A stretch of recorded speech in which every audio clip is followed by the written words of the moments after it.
Ngiyohlale ngisho ngithi ayikho into eyubungozi njengokuboleka umzali wakhe imali.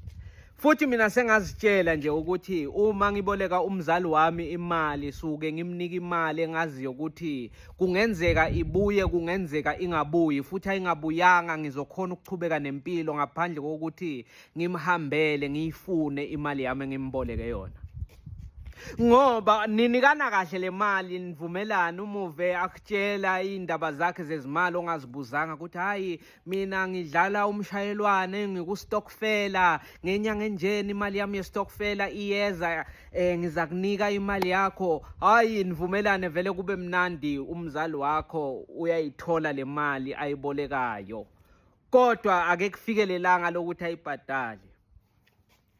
Hayi uze uwazi izinto ubungazazi ngempilo yakho. Yazi umzali wakho avela akutshele kahle ukuthi awunamahloni Thokozane, awunamahloni ndodana yami. Emva kokuthi ngikukhulise ube ngaka sokwazi ukuhambela mina wena. Uyazi ukuthi mina bengifa ngivuka nawe ngenza sure ukuthi uyakhula uba ngilomuntu onguye namuhla. Ngikubhadalela i-school fees futhi nje singakayi ungakangeni nasesikolweni phela wena ngakuthwala 9 months.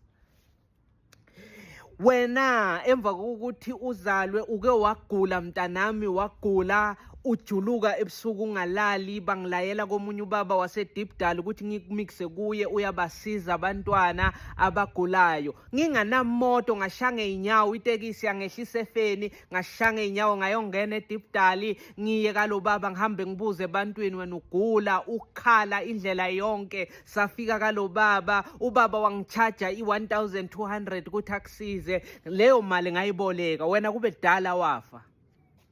Hawu mama.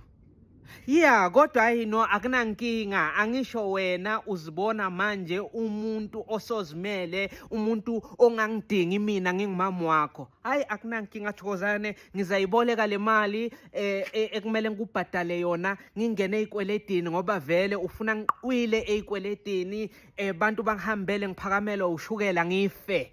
Yeah akunankinga ngizokubhadala imali yakho ndodana. Hayi mama angilwi nethi nje bengikukhumbuza ngoba kwasho wena wathi imali yakho yomholiswano namuhla izongena abomama bazokunika imali yakho le mali yestokfel wangitshela ngayo. Yebo kodwa kuze ungihambele uzuqunga isibindi ungumntanami ungihambele ngingumzali wakho umuntu bekafavuka nawe usesikolweni ungena ka grade R waze wayophuma ka grade 12 ngikuthengele uniform uhamba ama trip istationery uhlala unaso sonke ngingene ezikweletini. Hayi akunankinga mntanami. Imali yebo yokukubhadala imali angiyiphiki imali engakuboleka yona ikhona vele leyo mali ngayiboleka kodwa bengithi ngeke ungihambele njengendodana yami mina angeke ngikukhuthuze mina ngeke ngithathe imali yakho ngingayilethi so ngaze ucabange ukuthi mina ngingadlala ngawe. Hawu mama hayi ukuthi phela mina bese ngithi uma unganayo ibhadale ngenkani bengimkhumbuza nje umama ukuthi wathenga lelanga leli imali yakhe izongena imali ayilindele akhona ukungibhadala. Hayi akunankinga. Yazi akunankinga.